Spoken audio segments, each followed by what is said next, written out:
econômica, e eu passei pela Escola de Chicago, que é conhecida e referência mundial em formadores de economistas que acreditam na teoria dos mercados eficientes, em que todos nós somos racionais e tomamos decisões racionais. Assim, somos treinados, concebidos, desenvolvidos, educados ao longo do tempo. Sempre tomaremos e devemos observar a melhor forma de tomar ou de decidir a partir da perspectiva mais racional possível. Até que nasceu uma escola que rasgou essa cartilha. O último grande premiado, mas não necessariamente o mais importante, foi Richard Thaler, vencedor do Prêmio Nobel de Economia em 2017. Tem obras incríveis, talvez a obra mais famosa dele seja uma obra chamada Nudge, e a outra, que é a que eu prefiro, chama Misbehaving, ou seja, mau comportamento. Qual é a ideia da escola comportamental? E é aí que eu busco transmitir a mensagem para vocês. Rasgar a cartilha, compreender que humanizar a vida, as escolhas e os caminhos não só é inevitável, como é parte natural daquilo que nos concebe, daquilo que nos faz diferentes. O ser humano não é diferente do resto só pelo polegar opositor. Adaptabilidade, sentimento, intuição. Daqui a pouquinho eu vou falar um pouco mais sobre esse aspecto. Thaler enfrentou escolas de economistas brilhantes como Robert Lucas, Eugene Fama, que trouxeram uma maneira matricial de olhar o mundo. Acontece que os mercados e os dados, a informação, a disrupção dos modelos fez caducar os mais complexos ideais preditivos da escola econômica. Se a gente pegar, por exemplo, a bolha da internet, a postura, o que aconteceu com o Banco Central americano na época, com o Fed, ícones da economia internacional como Alan Greenspan, simplesmente se negaram a entender os alertas de que alguma coisa estava errada, porque partiam da certeza absoluta de que os mercados são eficientes e que o comportamento dos preços reflete aquilo que deveria ser. Não foi assim na bolha da internet, muito menos na catástrofe, no cataclismo econômico de 2008.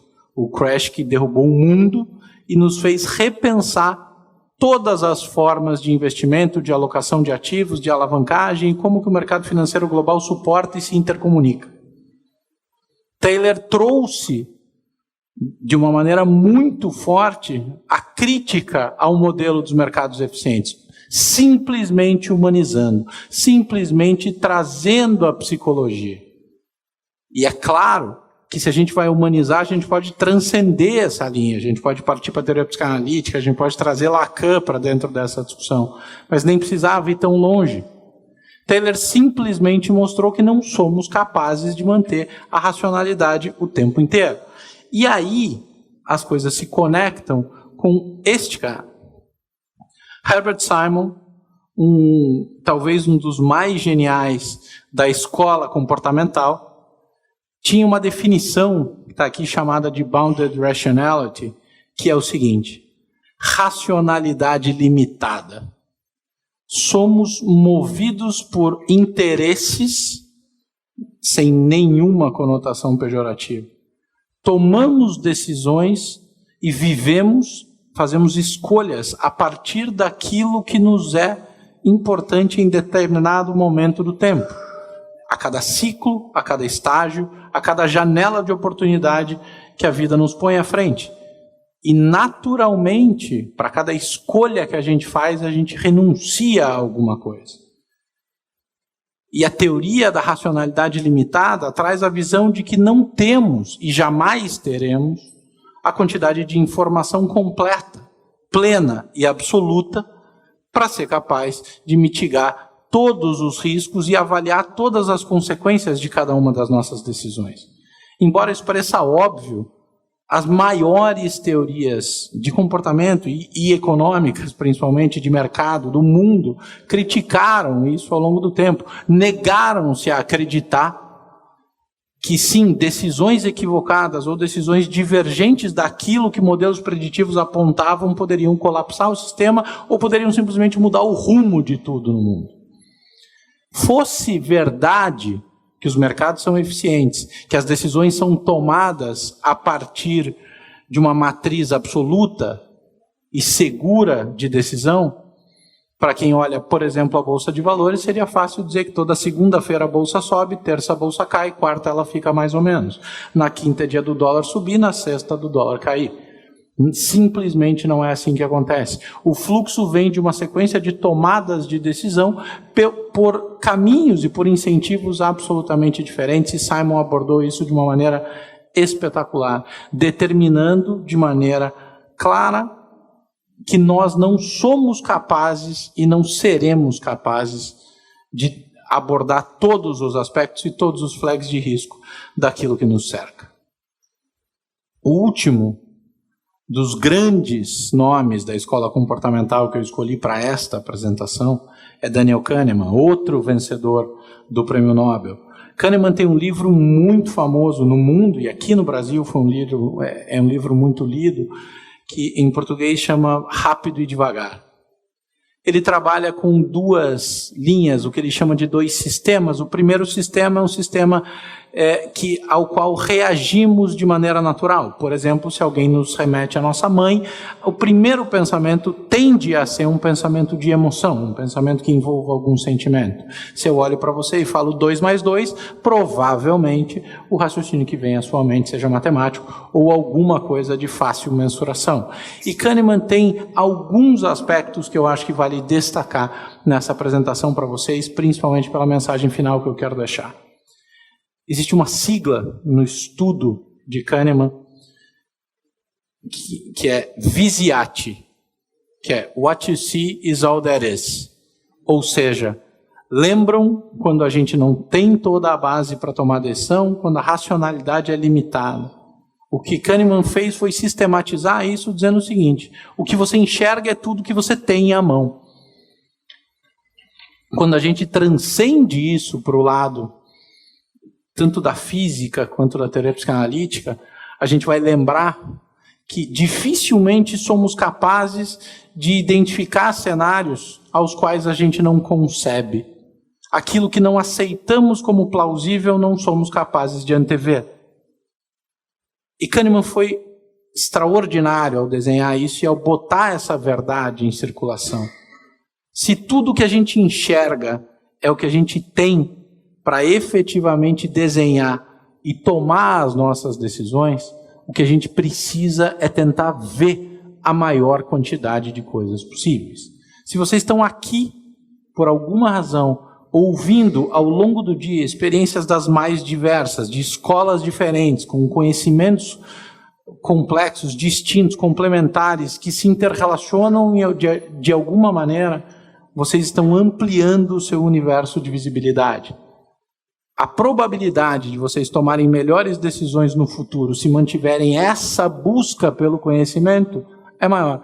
Porque você passa a ser capaz de analisar mais coisas em cada ciclo de tomada de decisão e em cada escolha na vida de vocês. Que isso seja uma mensagem importante. O conhecimento, a cada diálogo, a cada conversa, seja uma esponja. Busque conhecimento. Saiu para almoçar, saiu para tomar um café, foi conversar com um colega. Saia daquela conversa com alguma coisa adicional. Agregue valor à sua vida e daquele momento em diante, você é a soma de tudo que você viveu até aquele momento e o conhecimento que você absorveu. Outro aspecto, que aí é de uma batalha interna hercúlea, é um dos fatores mais difíceis e mais profundos de toda a teoria de Daniel Kahneman. Há uma tendência em qualquer área da vida de se convergir para a média ao longo do tempo. O que isso quer dizer? Uma frase que eu repito muito no meu trabalho, nas minhas palestras, para o meu time, é o seguinte: ninguém consegue resultados extraordinários com esforços ordinários. Embora isso pareça clichê, não é. Daniel Kahneman trouxe esta visibilidade, apresentando uma tendência, analisando mais diversos setores, teses de investimento, fluxo de ativos e comportamento, que mostrou que ao longo do tempo, se a gente não renova, se a gente não oxigena, convergimos para a média. E todos nós sabemos que em qualquer área do conhecimento ou da vida, a média é onde está mais povoado, é onde a competição é mais difícil. Diferente do que se possa imaginar, viver acima da média premia esforços, entrega resultados, não por uma disfuncionalidade de um princípio de igualdade ou desigualdade na sociedade. É duro escutar essa verdade, mas a igualdade é uma grande falácia. Em alguns lugares a meritocracia é mais evidente do que em outras, mas a seletividade é inequívoca. Isso efetivamente vai acontecer. Dedique-se mais e o seu resultado vai ser maior. Entregue-se mais e no longo prazo o prêmio certamente vai chegar. Isso é só no meu trabalho? Isso é só no meu estudo? Não, isso é nas relações pessoais. Uma amizade que não se retroalimenta tende a morrer no tempo. Um relacionamento cujo respeito não se retroalimenta, cujo cuidado não se retroalimenta, tende a morrer no tempo. A média é onde as grandes iniciativas morrem. E a vontade, a necessidade de ir além, passa por lutar diariamente para que não seja, para que convergir para a média não seja uma verdade na vida de cada um de vocês. É definitivamente uma escolha. Kahneman instrumentalizou isso. Em Rápido e Devagar, ele foi muito feliz ao explicar como os sistemas do nosso cérebro funcionam, como que as emoções interrelacionam, como que a gente abre o espectro de visão para análise e como que a gente consegue ou deve batalhar para fugir da média. E aí, voltando para o Richard Thaler, vem a grande missão ou a grande dificuldade de todos nós. No mercado financeiro, que é o mercado da minha atividade principal, isso é ainda mais latente, mas isso se aplica a qualquer área do conhecimento. Enfrentando o consenso. Consenso vem de common sense, senso comum, a média. O consenso tem um comportamento muito peculiar. E Thaler ilustrou isso de uma maneira muito curiosa, trazendo a visão de um concurso de Miss, em que os jurados deixavam de votar naquelas que eles achavam que de fato mereciam ganhar. Mas eles passaram a tentar adivinhar aquela que ia ganhar, para que eles estivessem sempre do lado vencedor. Então, o desafio de um comitê julgador do concurso de Miss, no exemplo de Thaler, não era acertar, não era dizer quem merecia, mas entender qual daquelas candidatas seria entendida pela maioria como aquela que ia vencer. Isso é muito maluco. Na prática, o consenso faz o consenso. A média puxa a própria média. É um desafio hercúleo viver de maneira extraordinária fora da média. O que Thaler diz, e eu gostaria de deixar para vocês, é que um dos grandes desafios que temos na vida profissional, em todas as áreas do conhecimento, é enfrentar o consenso e estar certo. Que enfrentar o consenso por enfrentar o consenso é simples. Compreende-se qual é a convicção da massa e eu vou contra. Aí você vira um ser do contra.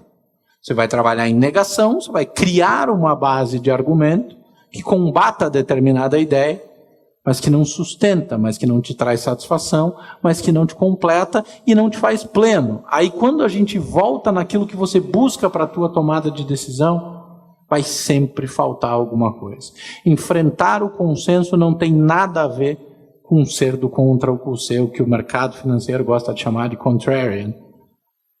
Enfrentar o consenso significa ser capaz de desplugar os dogmas, de rasgar definitivamente a cartilha, de compreender que buscar o conhecimento adicional, que buscar ser extraordinário, ainda que tudo ao seu redor aponte para um ciclo de dificuldade, para um modelo pouco meritocrata, para que você ache que você vai ter que se esforçar mais do que a recompensa está ali na frente. Lembrem de Kahneman, tudo que você vê é tudo o que há. Quanto mais você se esforça, mais você vê, mais você alcança. Não é à toa que economistas extraordinariamente espetaculares, como Lucas, como Fama, foram escancaradamente combatidos em suas teses, em suas histórias, por esta escola, que tem aqui nessa apresentação 3 dos ícones. Simplesmente porque não somos máquinas, porque não somos robôs, porque somos motivados pela paixão, pela vontade, pela intuição. E a intuição, ela é tão melhor quanto maior a vivência que a gente teve. Impressionante como ao longo da vida o tempo passa e a tal da intuição melhora. Alguns chamam de sexto sentido. Por que você toma melhores decisões mais rápido no tempo?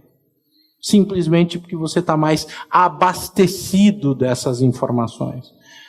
Porque o teu lado cognitivo, a maneira e a velocidade com que você trabalha, com que você processa informações, te faz melhor naturalmente. Então o seu esforço de hoje te faz melhor amanhã. Amanhã você vê mais coisa, você tem mais coisa. Lembram? Tudo que você vê é o que você tem. Se você vê mais coisa, você tem mais coisa. Fica muito mais fácil enfrentar o consenso quando seus pés estão no chão e a sua convicção está calçada em algo que você foi buscar, e de todos os ativos possíveis no mundo, tem um que ninguém te tira, que é o conhecimento. Esse é seu e é perene. Muito obrigado. It's on the time.